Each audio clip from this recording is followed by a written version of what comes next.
So thank you everyone for joining us for our, or joining myself. So my name is Caitlin Phillips. I am from Independent Living Nova Scotia. And we also have, we've also partnered with Empower, the Disability Resource Centre, for our second Independent Living Across Canada Day webinar, which is called Disability as Diversity. So again, just a quick reminder that if you are joining us via Zoom, that you mute your microphones so there is no feedback. Additionally, there will be time for questions at the end of the webinar. However, feel free to type your questions in the Zoom chat box at the bottom of the Zoom screen. Or if you are on Facebook Live, you can comment on there as well. Finally, again, we are recording this webinar for those who are not able to attend today's celebrations. So today we have Sean McEwen, who is the owner of Realized Capacity Consulting, the new director of operations at Gateway Association, and he is also speaking today as a diversity and inclusion consultant with Hire for Talent. Today, Sean is discussing the role service providers can play in helping employers develop a sustainable workforce. So without further ado, I'm going to pass it over to Sean. Hi, everyone. Good morning from Calgary. Good afternoon out on the East Coast. I'm very happy to be with you all today. This is a little bit of a strange speaking engagement. I don't usually have a bed behind me when I'm doing any kind of public speaking on employment inclusion, but today I do.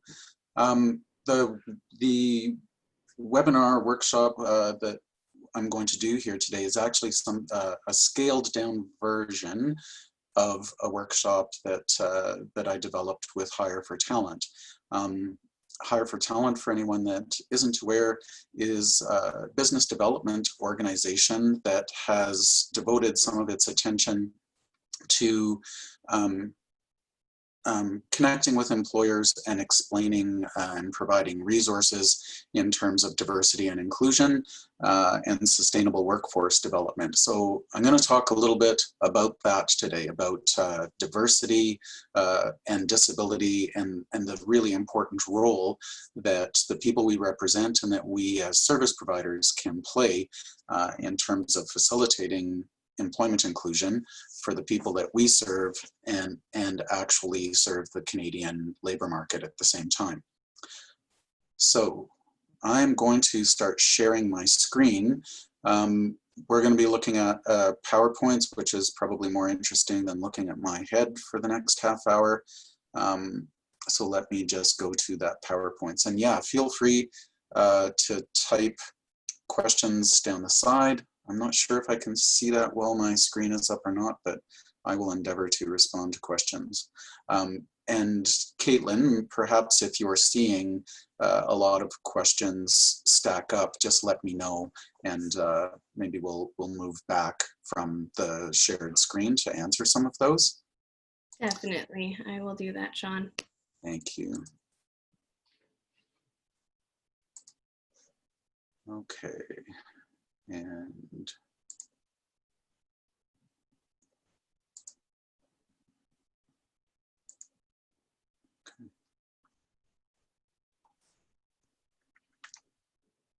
so we're just going to start this off right away with kind of our theory, more than a theory really, an assertion that the workplace inclusion of people with disabilities actually helps future-proof Canadian business.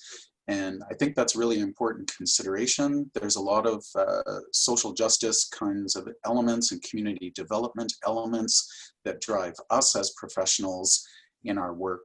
But in terms of engaging employers, the inclusion of people with disabilities can really help them prepare for the future. And that is what Hire for Talent and what I, as an employment inclusion professional, try to communicate to business all the time.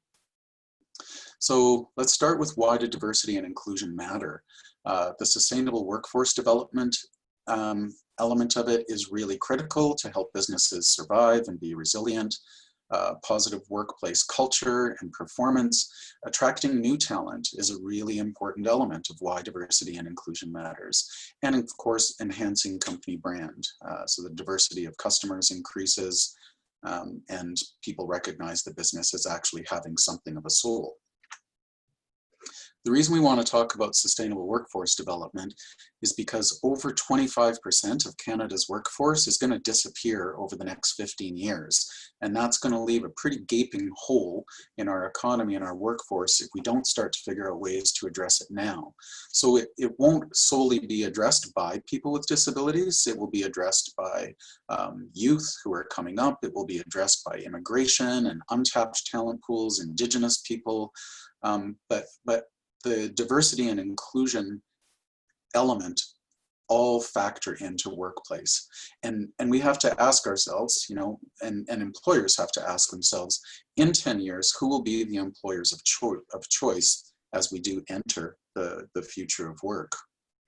It's also important to note this isn't something that's just happening in Canada. 60% of the planet's population live in countries with stagnant or shrinking workforces due to them aging. So right across the planet, we've got birth rates that are a little bit lower than death rates.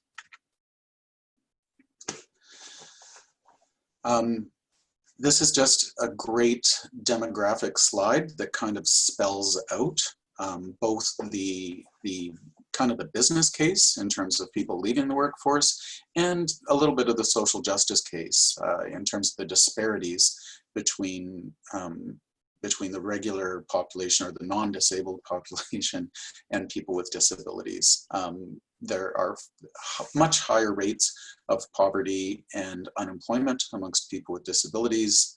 And even when they are working, they do tend to earn less. So our work is cut out for us, and there is a reason for us to really leverage a business case and sustainable workforce argument with employers. I also want to talk about workplace culture and performance because that's a really big element of what we help facilitate as well. When we're helping people with disabilities get into the workforce, we are helping workplace culture to be inclusive. And I think that just to state outright that the workplace inclusion, facilitating workplace inclusion for the population we represent, very, very often turns out to be a little bit of a diversity and inclusion hack for employers. What they discover as they're hiring the people that we represent is that they're trucking along, not really paying attention to all of their systems, not really paying attention to what are the barriers to inclusion in their workplace. And then we help somebody with a disability start to get onboarded and trained there, and the employers start seeing places where the system doesn't work. We call those workplace accommodations, but very often what we're seeing is employers saying to us after the fact, you know, this actually just works better for everyone. And as somebody who's worked in employment inclusion for people with disabilities for the last 25 years, it never ceases to amaze me how common it is for employers to say within 6 weeks of hiring someone with a disability, hey, this really made me a better employer. It made me a better communicator. It helped me spot the barriers in our systems and our onboarding process. This has made me better at inclusion right across my organization.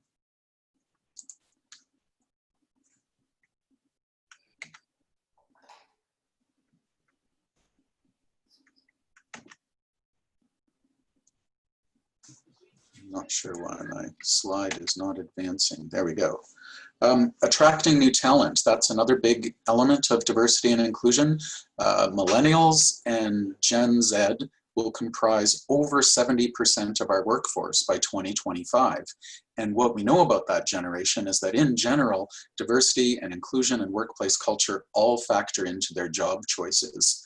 As we continue to progress along this future of work, the now of work, moving into the future of work, what we're also seeing is that the gig economy is arising, and people can work globally. I'm working globally right now, and so are some of you. So that's something that's increasing, and that means that more and more culture matters. It means that more and more employers have to be they have to give due consideration to how will they be employers of choice in the future of work, because as our population ages and we have holes in the workforce and the labor market, it really becomes a little bit of an employee's market. So that's an important thing to consider for employers, and obviously should play a little bit into some of our engagement strategies when we're helping to facilitate employment for the people we represent. So this is my recipe for diversity and inclusion at work. This slide is meant to do nothing other than to point out this is a really complicated journey for employers especially, but it is also a journey that we as service providers are very often quite familiar with, and we can help employers not see all of this when we're helping them to onboard diverse employees. So quick review of the definition of diversity. So the full spectrum of human demographic differences, such as race, sexual orientation, religion, gender, age, and disability. It's also really important to consider that diversity of thought and experience means that people are bringing new and different perspectives and approaches to problem solving to work. That therein lies the strength of diversity. If everyone's thinking the exact same way, then it's more difficult to problem solve, and it's more difficult to figure out where do we direct a business. And one thing that we do know for certain at this point in time is that the future of work holds problems that we haven't even conceived of yet. So we do need good problem solvers. We need people with diverse perspectives, diverse backgrounds that can contribute new ideas and angles and see problems in different ways. Inclusion, we're defining that as a sense of belonging, feeling heard, valued, and respected, and indicators having a voice and opportunities and involvement in the same work and non-work activities as others. Inclusion is a factor that improves engagement for everyone. And it's also an indicator of psychological health and safety at work. Inclusion is about behavior. It's about the way people interact and behave with each other. It's not a passive thing that happens based on leadership's value for inclusion. It is very much demonstrated through actions and behavior and expectations in a work environment. And while many work environments are plagued with issues of workplace culture, one of the things that we think disability helps with is that although there's a lot of stigma associated with disability, there isn't necessarily any outright hatred and discrimination the way that we see with a lot of diversity groups. And it kind of lets the employer know, hey, humans are humans, and we need to be responding to them as such. And we think that based on some of the research that we've seen, that actually people with disabilities kind of open people's minds to diversity and inclusion pretty effectively at work. And that is a reason that we want to be pursuing this. That is a reason we want to talk to employers about disability in terms of solving sustainable workforce problems as we go forward. It's also pretty important to realize that we're wired for inclusion. Our brains are absolutely, have evolved over 4 to 7 million years to perceive social connections as essential to our survival. Humans would not have survived were it not for our social groups and relationships with each other. And our brains have really evolved over a very long time to pay attention to whether we're included or not. Because once upon a time, if you weren't included, it meant you were dead. It meant you weren't gonna survive. And we still carry that with us. Our brain really reads exclusion and inclusion very similarly to primary threats and rewards, things like food and shelter. There are times we have very strong visceral reactions to subtle threats to inclusion or to inclusion or status in a group.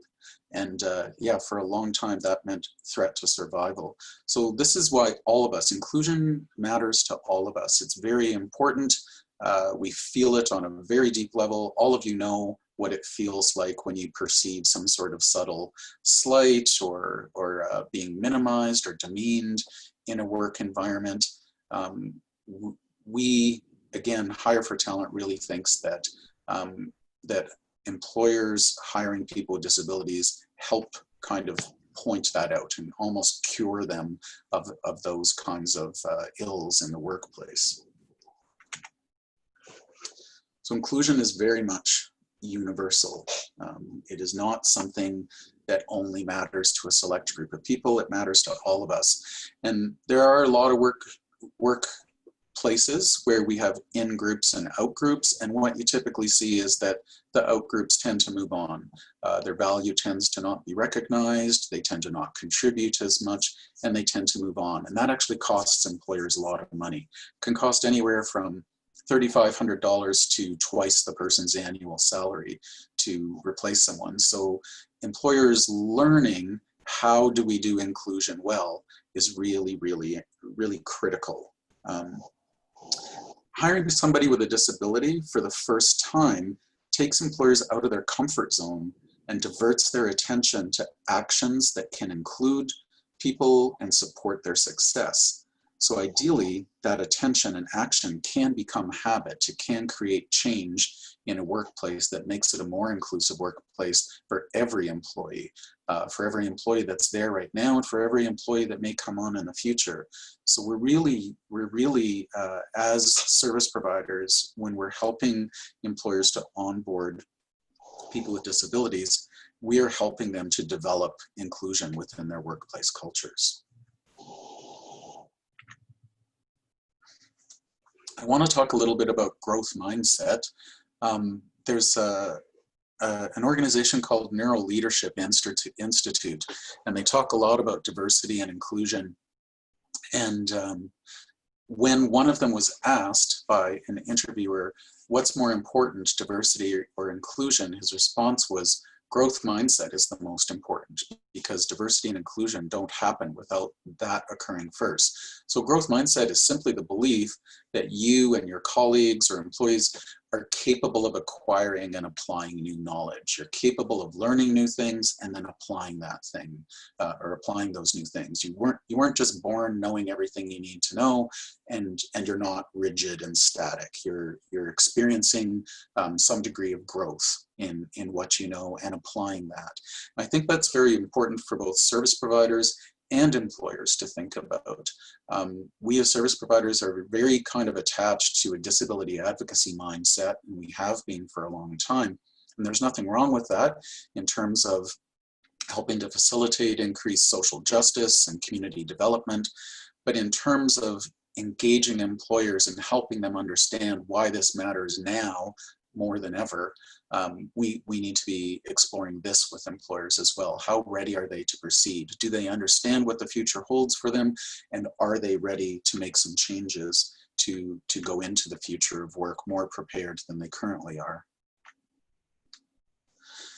I also want to mention the collaborative and experiential learning that service providers really do facilitate with employers. Collaboration is a remarkable thing because it activates more parts of our brain. Neuroscience tells us that effective collaboration releases oxytocin and dopamine, which are the same happy chemicals that dancing or hugging a loved one releases. So collaboration can be a very, very profound and effective way for us to facilitate the inclusion of the people that we serve and to engage employers as new citizen advocates for the population that we're representing. It's also important to realize that action or experience teaches you more than simply planning. There are a lot of employers out there that recognize they need to get better at diversity and inclusion, they need to work on their workplace culture, but planning to do those things doesn't really solve them. When we bring a motivated, talent matched candidate to an employer and bring that person into their work environment, whether the employer recognizes it or not, they are working on diversity and inclusion. They are subtly changing their habits. They are learning about workplace accommodations, both planned and on the fly.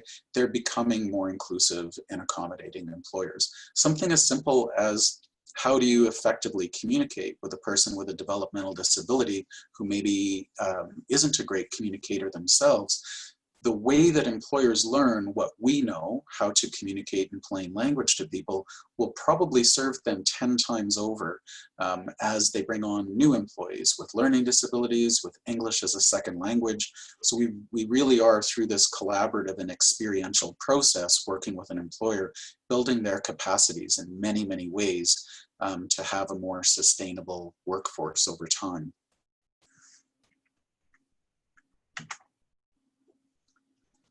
So the impact of disability on workplace culture, inclusive culture is attractive to other talent pools. We talked about younger people, about millennials, Gen Z, that having people with disabilities in a workplace culture is attractive to that entire, those entire two generations. Motivated, engaged employees and improved morale. Again, the number of times that I've heard over the years from an employer who was maybe initially afraid to hire somebody with a disability, the number of times we've taken a phone call or email afterwards saying, this is one of the smartest things I've ever done. He literally makes this a better place to work for everyone because he's that motivated and that excited to be there and that engaged in the work. Lower staff turnover. When people are engaged, there is less turnover. And we see time and time again that the presence of a person with a disability in a work environment can be an engagement factor for other employees. Enhanced brand, customers viewing the company more positively, increased productivity, profit, innovation, and safety. All of these things are clearly documented in Gallup.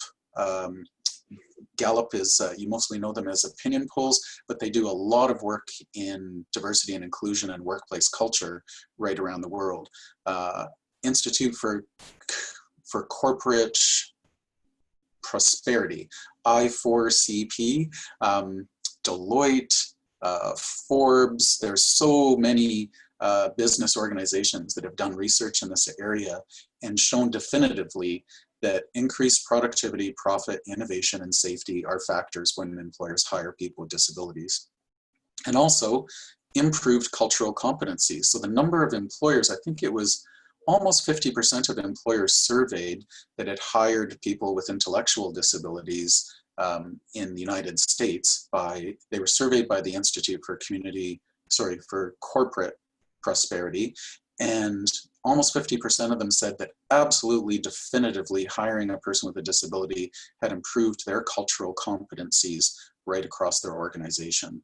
So that's a pretty profound impact, and one that I think is worth leveraging as we engage employers and as we talk about the value of the people that we collectively serve. This is another thing that I think employers don't always fully understand, is just how much we as service providers know about workplace culture. We understand workplace cultures that get or don't get inclusion. We understand supervisory styles that work or don't, workplace accommodations, mentorship, factors in employee engagement, factors in employment retention, and the effective onboarding and training methodology. We also know about hiring and inclusion failure factors, so we can consult with employers on that. Excuse me. We are bringing, in my estimation, and this is after talking to many HR consultants, after working with many HR people across Calgary, Alberta, Canada, I can't think of a single entity that understands workplace culture more. I can't think of a single entity that sees more workplace culture than disability service providers. We're going into literally hundreds and hundreds of workplaces every year with each organization and seeing all of these things. There's so much value in that, and we have so much ability to be able to consult with employers and managers and supervisors about these kinds of things, about the things that really will help them with diversity and inclusion. Some other things that we bring to the table, the job seeker services that we provide, all of those job seeker services serve employers as well, identifying the unique strengths, interests, and qualities of job seekers and helping them to match those to job choices, connecting them to occupational training, testing, and professional development, identifying environments and accommodations that help them shine, educating them about work culture and employer expectations, and then facilitating those matched employer introductions and interviews. It's not very many other candidates that get that. And statistics say that most employers will experience a hiring failure rate of 46%. So 46% of the time, the person won't work out. I think that we as service providers have far, far, far better stats than that, because we are doing that career exploration work. We are helping people to find their dream jobs, and we are helping employers to onboard them better, which is the single biggest factor in employment retention, the onboarding and orientation experience. Those are all things that we help employers with.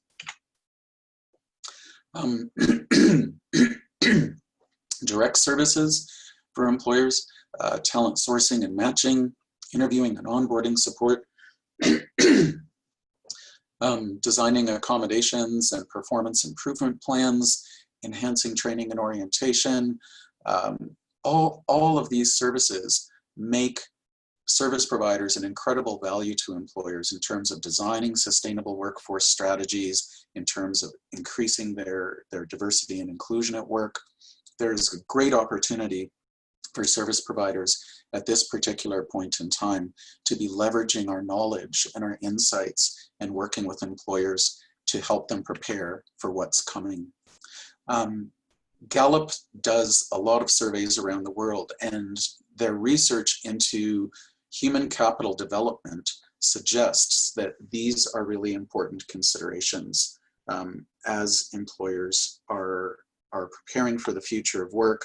What are they doing in terms of human capital development? So these human capital development factors are cited as critical in improving business resilience, productivity, and growth. And I think it's worth noting that we as service providers are addressing all of these factors as part of our daily work with job seekers and employers. We bring an incredible wealth of assets to any workplace. And that's something that I think we need to start to own and start to talk about to employers. Common ground and common goals. These are the things that employers want, that we also want as service providers. Great talent matches, people who are invested in the job. We want work performance, engagement, social inclusion, a valued role, independence, and job retention.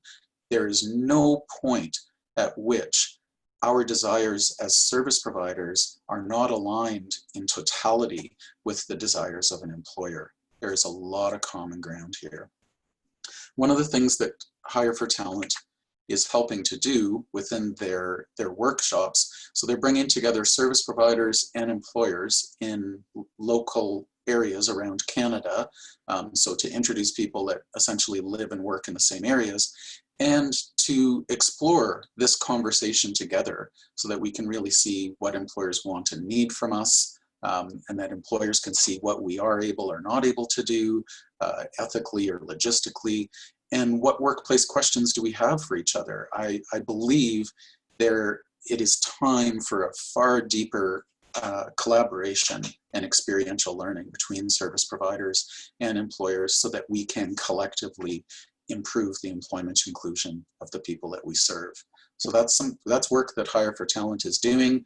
If you're interested in that work, they have a service provider directory that you can sign up for.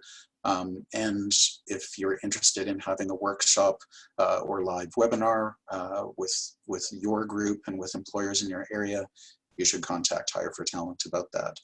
And that's the end of me talking incessantly. So I'm going to stop sharing my screen now. Thank you so much, Sean. That was very insightful. So we do have 2 questions. The first one is from Carrie Ann. And she's asking, what do you say to employers if they think that hiring someone with a disability is too much money? Well, hiring somebody with a disability costs the same as hiring anyone else, unless there's some specific job accommodations that they need. Those job accommodations, typically, research will say that statistically, job accommodations will cost less than $100. So that's pretty cheap. I don't think that hiring people with disability costs any more than it costs anyone else. The other thing that's worth considering is that the employment retention rates are higher for people with disabilities. So if you're not having to continually rehire that position, you're saving minimally $3,500 every time you don't have to rehire for that position. So I would use that financial argument that we will support this. A, we help them find a job they really want, and B, we'll support them to keep it. So the employment retention factor will mitigate potentially all costs. Even if there were very expensive accommodations, you'd probably still mitigate that over a couple of years just through retention. That's great. And then the other question we have is from Michelle. And she asks, what can you do when you come across an employer who is intolerant and unsupportive and doesn't have a growth mindset for diversity and inclusion? Apart from education, what can we do in these situations? Sure. I don't know, given how busy we all are and how people need us so much. I don't know how much time I would spend on somebody who kind of demonstrated as seriously intolerant, and I don't know if I'd really want to place someone there. However, there are towns that are smaller and have fewer opportunities across Canada, and so I think if I was confronted about that, the main thing I would have to say to the employer is all of the information we just provided around sustainable workforce strategies. We're going to lose 25% of our workforce over the next 10 years. And the employers who do get better at diversity and inclusion are the ones that are going to not just survive, but thrive. So I would ask that employer if perhaps they want to consider that mindset is in fact a liability for their business. That's great. All right. Are there any other questions that folks have at this time? There is a question, why do I think employers have a fear of hiring people with disabilities? And I'd actually like to respond to that, because I don't think they do have a fear of hiring people with disabilities.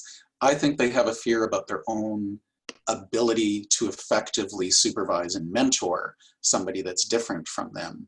I don't actually think it's about the person with a disability. I think it's about the employer having some fears about their own abilities. And I think when we encounter that, we should really talk about the fact that we are there to help. You know, we will help augment any of your usual training processes. We're on call. We'll come in and do job coaching or inclusion coaching, as I like to call it, because we're typically coaching employers just as much, if not more, than we're coaching new employees. But yeah, please keep that in mind. When you see fear, it's often the person having fear about their own abilities. So try and build their confidence.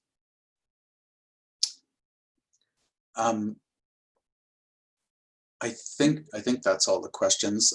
I'm getting a couple requests for my email address, and I will type that in at the bottom here right now. Awesome. That's great. And again, thank you so much, Sean, for coming and presenting as part of our Independent Living Across Canada Day celebrations.